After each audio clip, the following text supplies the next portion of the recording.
Africa is a very exciting market right now. It's exploding, and it's the cell phones and also quite many business opportunities that's coming around in Africa right now.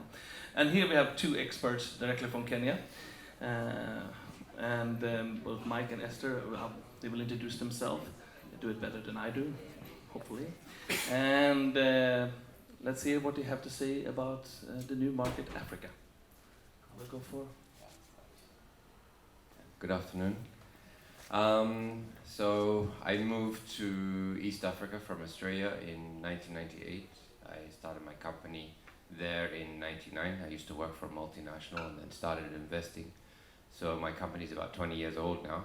We're a music and entertainment company. We're called FAC Music and Entertainment. We're involved in media. We do events as FAC Production, so we do concerts and corporate events, which is the mainstay of our business. We run our own capacity building event, which has trade, learn, and showcase pillars. That's ONGEA, the Eastern African Music Summit. And we do music publishing as well, and we have a digital cinema extension, like a video on demand as well, called My Movies Africa. So as an Australian who went there to work for a company, I eventually stayed and invested because I saw the opportunity in Kenya and in Africa. From Nairobi, we work across the continent as well. So I think, I moved to Africa, but Esther was born in Africa, so I'll let her introduce herself and what she does, and then we'll show you a video. Hi everyone.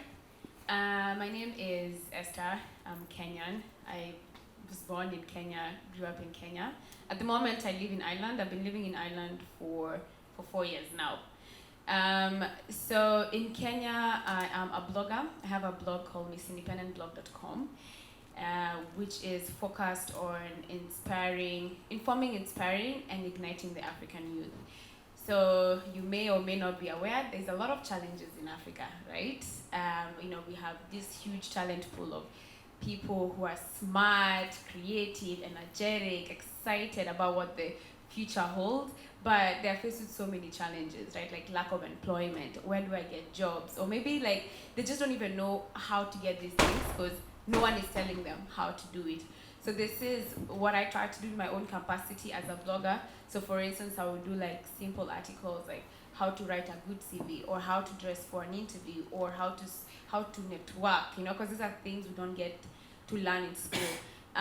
So today I think the best way for you guys to benefit from me is maybe asking questions around, we are aware of the problems in Africa. How do we navigate that? Like, I'm happy to show you the other side of the coin, why you should look at those challenges as opportunities for yourselves. Yeah, thank you for having us. Before we go to the video, I just want to give you guys some statistics with a did you know. So put your hand up if you know any of this. Africa has a land mass bigger than India, China, USA, and Europe combined. Yes? Okay, good. How many smartphones are in Africa? Do we know? 700 million, all in the hands of young population. Africa's population is 1.1 billion. It'll have the largest workforce in the world by 2040. And the average age of Africa at the moment is 20. GDP by 2020 will be $2.6 trillion with 1.4 trillion in consumer spending. Africa's been growing on average 5% per annum per year. Some economies growing a lot faster. In Kenya, we'll hit 6% this year. About 10 years ago, we were on 10. Ethiopia's on 10, 13%. Angola as well. Africa has a third of the planet's mineral resources. That's why we have heavy investment from China. And Africa is as urbanized as China is, and has as many cities of over 1 million population as in Europe. So we were looking for a video that showcased some of these statistics, and sadly it's not there. I think the continent could do a better job at selling itself. But the country where we live has done just that. So I'd like to show a video called The Future is Kenya. and extrapolate that across many other African countries. Thank you, Peter.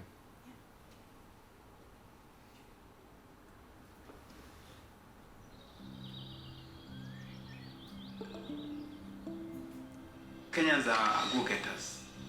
We are not just consumers. We are creators. We are producers. We are manufacturers.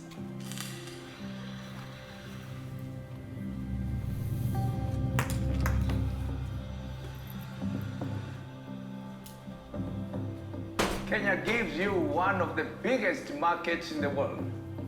It gives you access to East Africa, which is a market of 200 million people.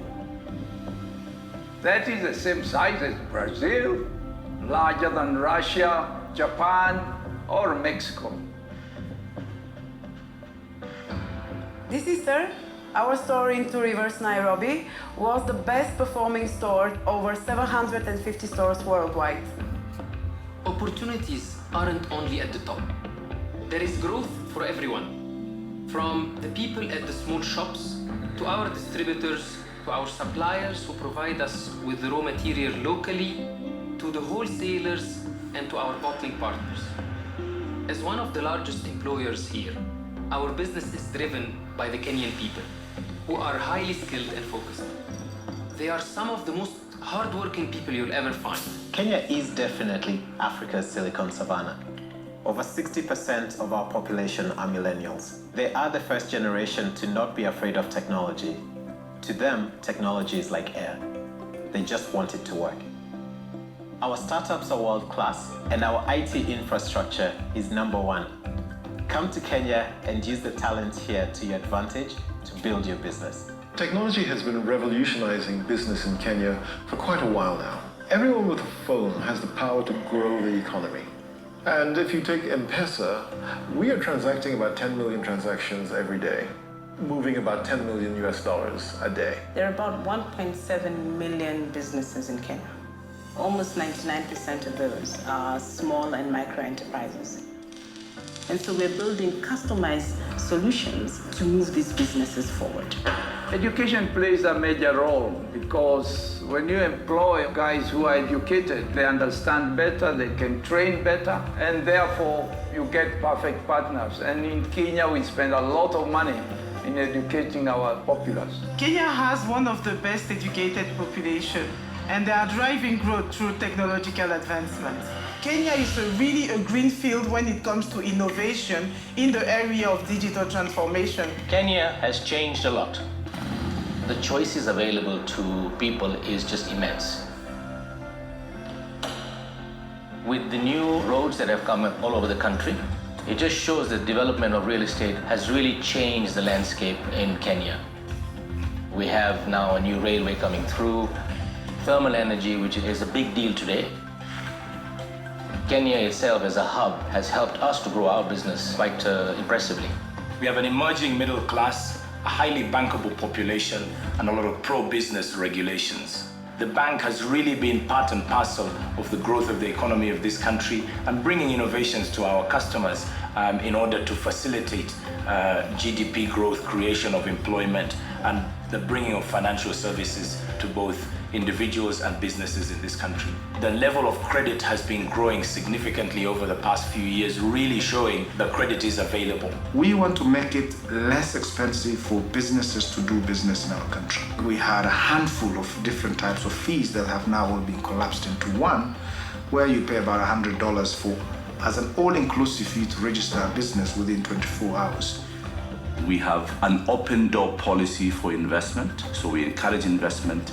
We encourage through incentives. And because Kenya has an authentic African safari product, as well as white sandy beaches at the coast, the combination of these two becomes interesting for investors to think where to go. There's wealth in our soils. Our fruits and vegetables feed Europe. Kenya is the largest exporter of flowers to Europe. Without Kenya, romance would not be the same in Europe. It is a very well diversified economy, and that diversification is the single biggest strength that we have and we want to continue building on that strength. I can tell you that Kenya is probably the smartest country in Africa. Would I invest in Kenya again? 10 times over. Kenya is on the verge of becoming a significant global player. The African country that currently offers the most potential. And that is why the future is Kenya.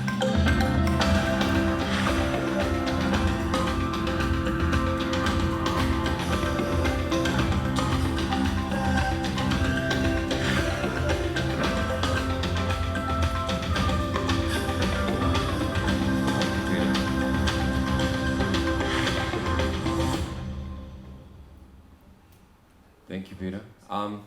I understood from Peter that mobile money has made its way to Sweden, yeah? When you have your card, and then also for the flea markets, you use mobile money? Yeah, Swish, yeah.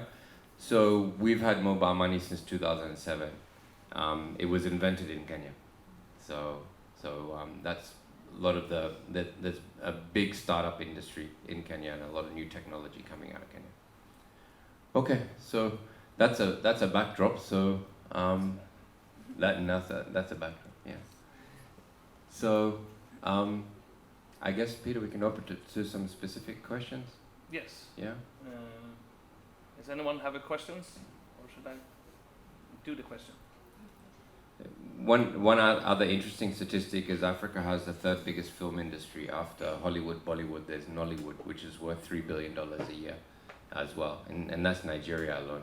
There's other emerging film markets as well, which obviously us as creatives, music plays a big role in that as well. So a lot of potential.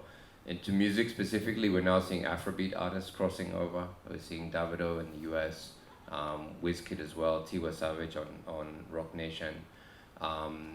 There's a Kenyan artist based in Norway called STL who's been on Eurovision and is doing a number of things, a number of sync deals with Reebok and what have you around the world in some movies. So Black Coffee is now in the US from South Africa. So there's a lot of African acts beginning to also break through, but behind them there's thousands, as Peter saw many of them at ONGEA this year as well. Yeah, so happy to take any of your questions and also hear what your interests are for Africa, if anything. What's the challenge? What's the biggest challenge right now in Kenya? Politics. Yeah. That's the biggest challenge for Africa, actually. It's its leadership. So it has everything else it needs. It's the leadership and the integrity of the leadership. And there's too much corruption at the end of the day. And that's what's holding everything back. But the systems are in place.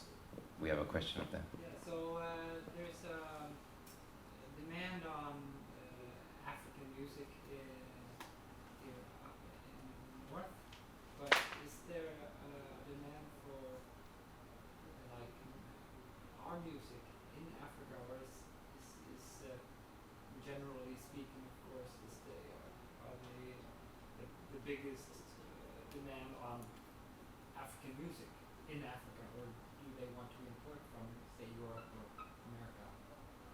It depends on the country, but in Kenya, about 60% of airplay is still international.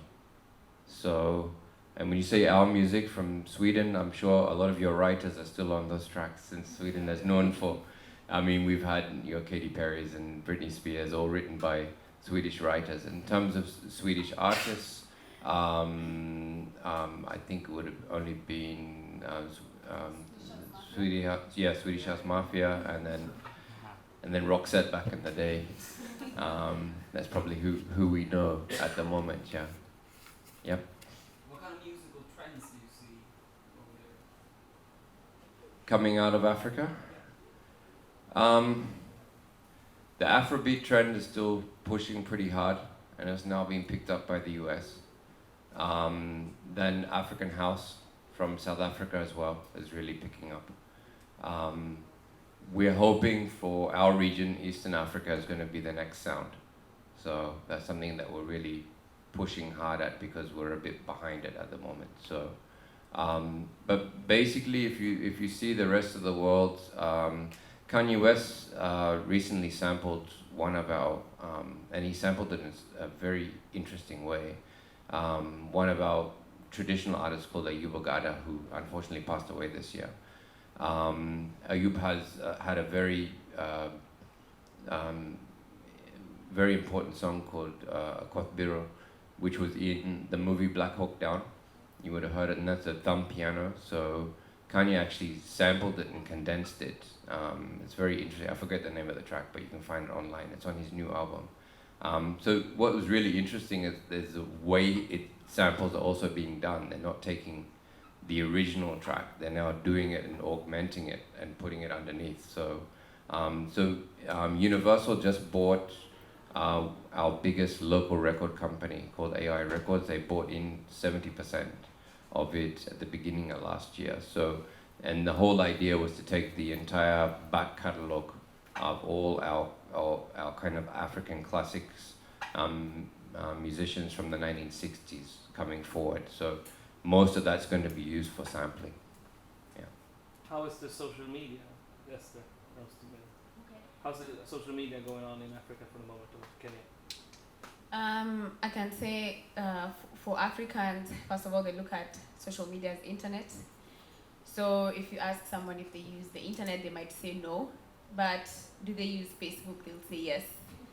Yeah, so that's quite an interesting statistic. But yeah, so a lot of Africans are using social media. I think there's 200 million Africans on Facebook, and maybe similar, maybe a half bit on WhatsApp.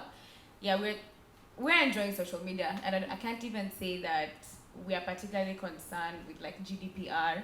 Like I see these are issues emerging in Germany or other European cities. We don't care. we're just love being online. Yeah. And young people, do they watch? Is it YouTube, or do you have on your own channels, or what's popular? Yeah, so things are changing over time because it's influenced by different factors. When the internet first got introduced in Africa, or let's say speaking in Kenya, it was very expensive. So people would not necessarily watch a lot of YouTube videos because it's heavy and it would cost a lot of data. So in the beginning, maybe what you would have seen is that there's a lot of usage maybe on Twitter, Facebook, people maybe just sharing moments like pictures and so on and so on. But then now, with the competition among like different telecommunication companies, data is becoming cheaper, right? So people are now in a position to use social media more and watch YouTube. And last year, Google recorded the highest viewership on YouTube in Kenya in specific. Yeah, and mobile, because of mobile phones as well. I remember in 2007 as well, Google recorded its highest usage of mobile globally in South Africa. So yeah, so I would say that activities is just really dependent as well on these things that are emerging, cheaper data costs. When data becomes cheap, people get online. And there's also innovation. I don't know if you've seen YouTube Go, which is a product that Google launched to allow people to watch videos offline. So we're seeing more and more all these external factors are influencing the behaviors of Africans. Yeah. More questions? Do you run large annual showcases where managers from Europe can come and see if they can find an artist to launch in Europe? Yeah, so we run ONGEA every February. That has 4 days of showcases, 32 acts over 4 days.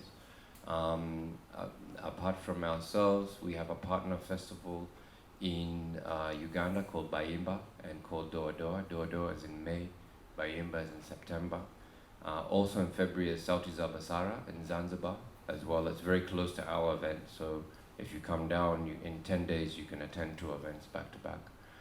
That's why we've put them together. And there's a few other festivals, but in terms of showcase festivals, those are the main ones in Eastern Africa. In South Africa, there's Moshito, which is actually happening this weekend. And in Western Africa, there's one in Cape Verde. I forget the name. But there's quite a number of festivals now across Africa. And then in Northern, there's Visa for Music in November. which is a big showcase festival and conference, and then Timata Festival is in June. It's a sister festival of the same company. Timata is amazing. It has 500,000 people over 4 days in Rabat, yeah. So it's something that we had them as a partner in the past, yeah. Any more questions? Yeah. Are there any online platforms or social meeting places that you could recommend for to meet potential collaborators, like in terms of beat makers, producers, and singers? So, like I guess in my world, those platforms are like Sound Better, a couple of Facebook groups that are like have tens of thousands of people in them. So, what are the online meeting places to meet collaborators in this like really vibrant music scenes? Yeah. That's a very good question. I don't think our industry is active in that direction, and they need to be. I know they're active in Facebook, but maybe not necessarily reaching out internationally.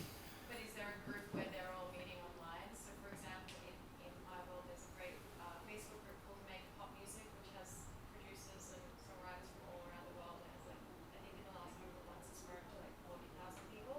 Wow. So, yeah. Not that I'm aware of, but I can certainly ask a few people.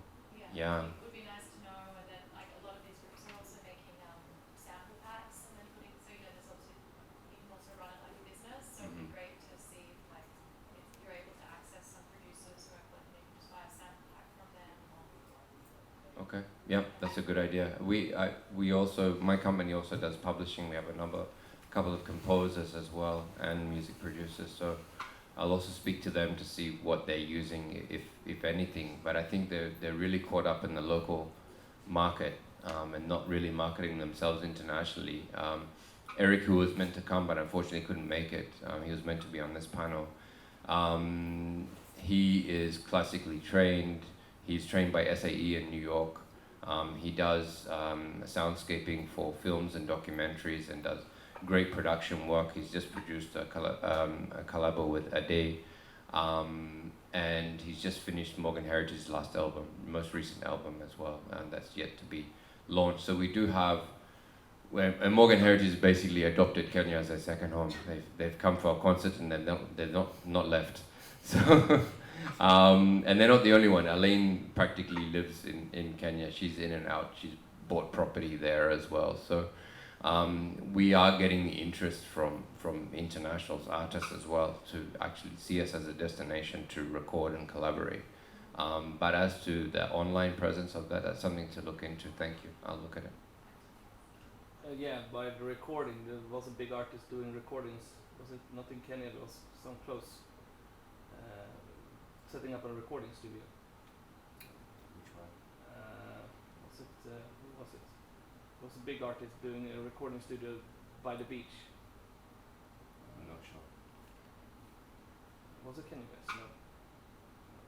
But you can. Yes, his pop-up studio. Yeah, the pop-up studio. Kanye West went to a game reserve in the middle of Uganda, and Uganda is next door to Kenya, and it's not as developed as Kenya in terms of its game reserves. And he did a pop-up studio in a tent. And most of the kit and engineers came from Kenya, and he just decided to record stuff and invite a few people in to collaborate, and it was really, really hush-hush to actually get any information out of there. So we heard the stories much later, but yeah, so it's becoming interesting for guys to kind of get inspired in different ways and see different parts of the world.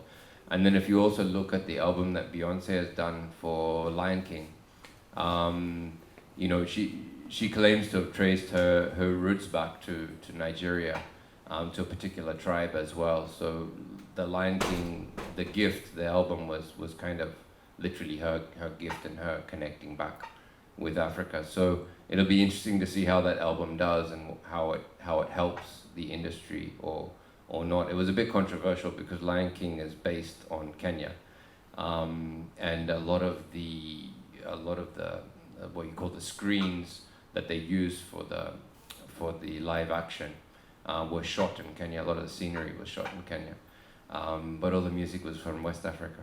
So Western South Africa, so of course the Kenyan music industry wasn't very happy. But we're happy for the African music industry, so yeah. How do you promote music in Kenya? That's interesting. So the old way it used to be done was the usual way of radio. Then radio got big heads and payola is everywhere. So the other route was for the Kenyan music industry to break, it got a new lease of life in the year 2000. And for it to break through, they basically harnessed DJs. And they harnessed DJs in clubs to get behind a new Kenyan sound. And then radio then suddenly started following DJs and started following trends. That has now evolved to online. So now radio is following what's happening online in terms of YouTube, Facebook. There's a new app by a Chinese company called Transmedia. It's called Boomplay. Boomplay, Kenya has a population of about 50 million people. Boomplay has 4.6 million customers already in Kenya, and it's only been running for 2 years. And it comes preloaded on a techno phone, but now you can access it for Android. But they've been very successful. But the biggest way that music is pushed right now is in our matatus. Matatus are our public transport. So basically they're a 7 to 14 seater van, and that usually invests in big stereo systems and screens to attract customers. And DJs put DJ mixes into those matatus to break new music. So you can actually engage a DJ to break it. And the matatu basically, and everyone shares the money, the matatu basically just pushes that new track, and then after a while it starts getting traction in the clubs as well, and then the radio, and then online, and then the radio begins to follow. Basically the Kenyan youth play YouTube just like radio, you know, they like Spotify essentially. They stream more so on YouTube than anything else. And it's not just for the music, it's for, as Esther was saying, there's now the offline version, so they can download it and watch it later. So they're fully on their phones on video throughout, playing the same video 100 times over. What's more, Esther, how is the influencers in Kenya? Here you have a lot of influencers that actually break both music and movies and fashion. Yeah, it's also been growing. It's now becoming a real job, you know, like it's now being respected, where we're seeing, you know, various artists being able to have a living just by being an influencer. You know, for us, I guess as a Kenyan youth, like for me, you know, I'm thinking about getting a job. As I said, this is a big problem that a lot of Africans are facing. And you always want to find a solution. So and we're able to see influencers leading highly successful lives. Yeah, some are also, you know, releasing products. For example, Joanna Kinuthia, she just launched her own makeup line after 2 years on YouTube. She has her own makeup line called Joanna Cosmetics. This is us also launched a clothing line. Nancy Y has a shop. So I can say it's really growing, and I've seen some of them being flown to different countries like Spain, Malaysia, to be involved in like different events. That said, I can't say that I've seen influencers being used to promote music in Kenya. I have however seen this in Tanzania. So a lot of Tanzanian influencers push music a lot. They just take their phone and on Instagram, and then they dance to a new song, and then they tag the artist. And I've actually found new music like that, and it's usually really nice, and I'm like, that's a really nice tune, and then I go find it on YouTube. So I've seen that behavior more so in Tanzania and Nigeria. Nigeria, I would see this in comedies, so like very funny videos. Guys would use, you know, different types of music, and they would tag the artist as well. So yeah, different dynamics for different countries. Another question. Could you give an overview as to what's happening musically in Africa? So you talked a little bit about, you know, the controversy with the Lion King, but, you know,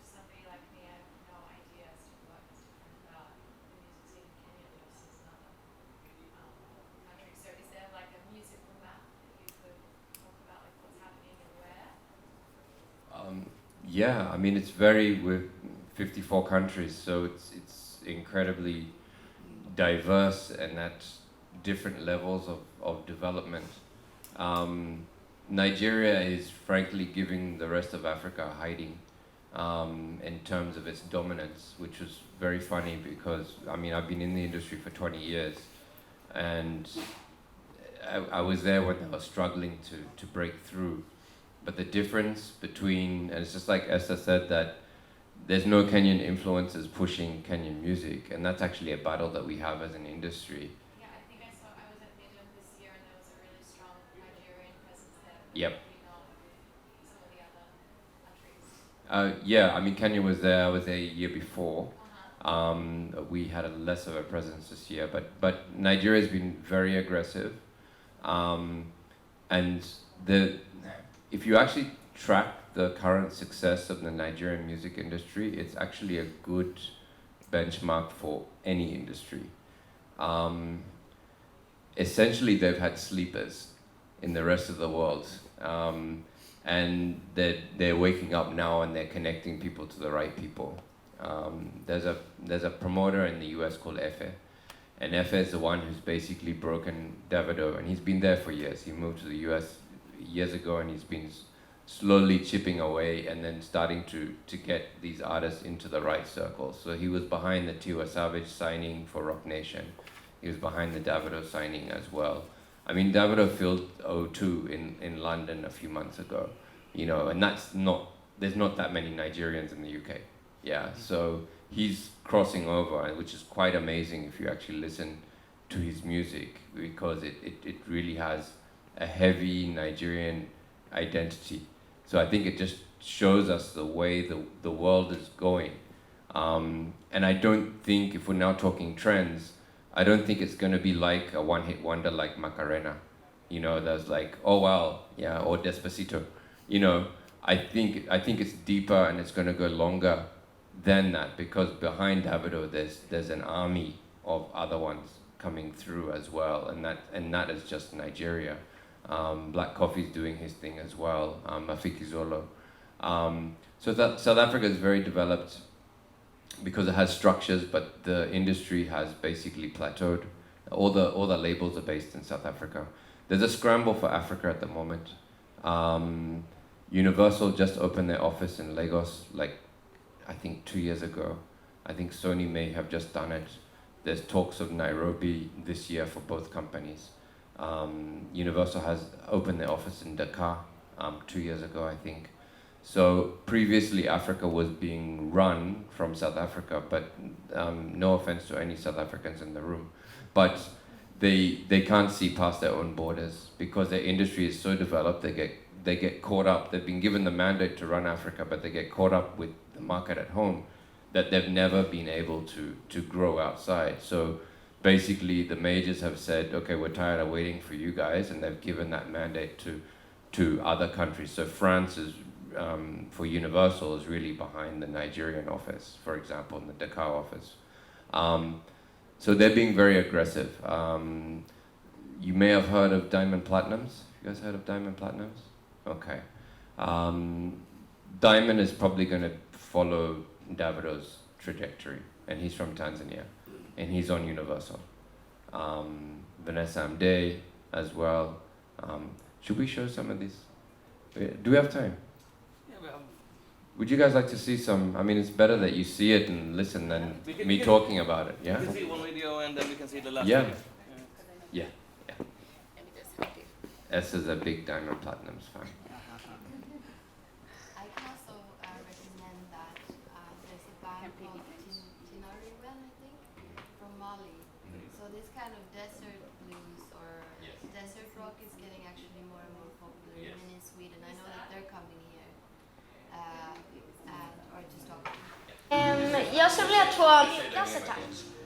Med Swedbank kan man enkelt skaka fram saldot. Tinariwen. Yeah, Mali is huge as well for Välkommen till their rock and their heritage.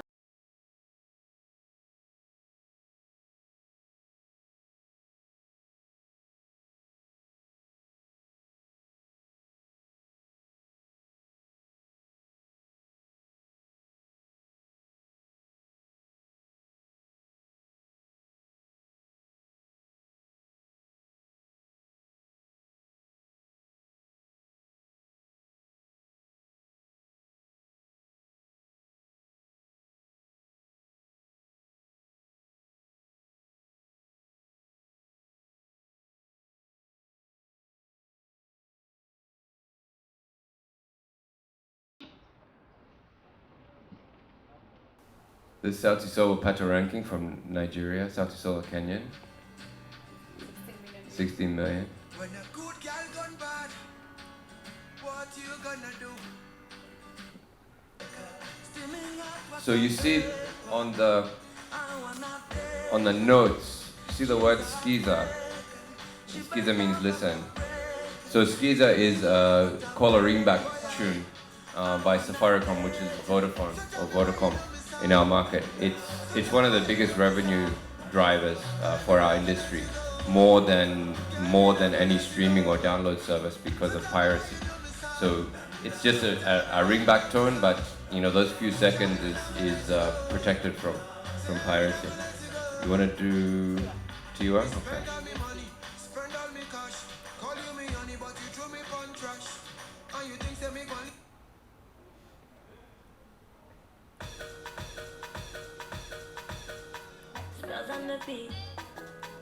So Tiwa's on Rock Nation.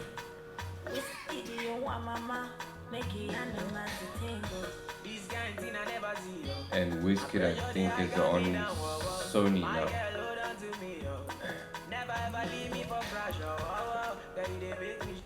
Oh yeah, David on Chris Brown.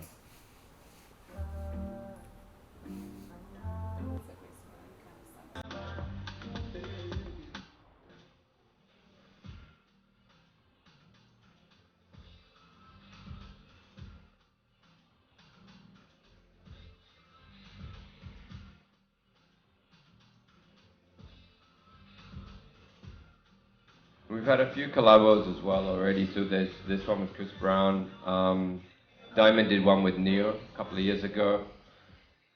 Major Lazer did there's that Major Lazer one with all those other artists.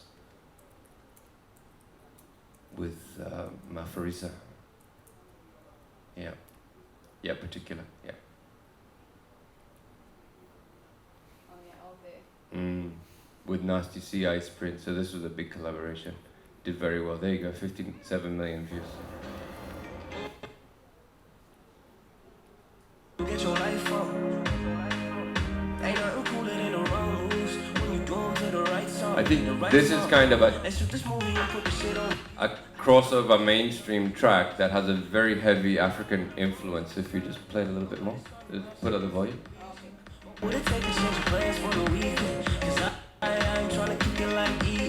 The whole thing, the pre-party, the pre-sex. Then we hit the major league with a Jesus. I like you, girl, in particular. You in particular. Say, I like your waist in particular.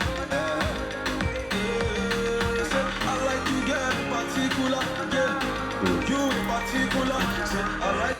Thank you. Yeah, so we're seeing more of this happening, and I think, and that's why we're here. Frankly, I think we are on the verge of something big. I mean, the move started a couple of years ago, but it's really snowballing, and I believe we're gonna get more and more people and labels just searching for new content, new sound, new artists from the continent. And at the end of the day, music started in Africa, right? We all did, yeah. So, and even the roots of old music started with the African drum at the end of the day. So it's kind of everyone coming home. Yeah. Okay. Thanks for your time. Should we try this one? Yes, we just wanna. This is a promo from Facebook. So I'm also doing big things. The other thing that's happening with Google and Facebook, they're also enabling rural populations with internet as well. And they're making their own investments to make sure people are connected more. So, yeah. Building a business is one of the most rewarding things you can do. It creates jobs and opportunities. Wherever you start your business, there are challenges to overcome. And in the fastest growing economies, the hurdles can be even higher. You need to reach the right person, even if a family shares a phone. You need to connect to your customers, even if the internet keeps dropping out. We want to help you grow your business wherever you are. So whether you're a small business running your first ad, or a global brand connecting with customers across a continent, we want to work with you. Because Facebook pages are your mobile solution. Because our ads work even on slow connections. And because we understand that people in different countries connect in different ways. Every day, more than 1 billion people around the world use Facebook. We're excited to help you connect with the ones that matter most to you, and we're honored to be part of your journey.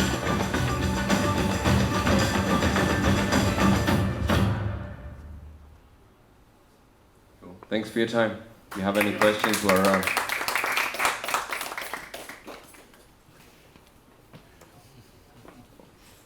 Oh yes, Esther wants to take a picture. Don't run away.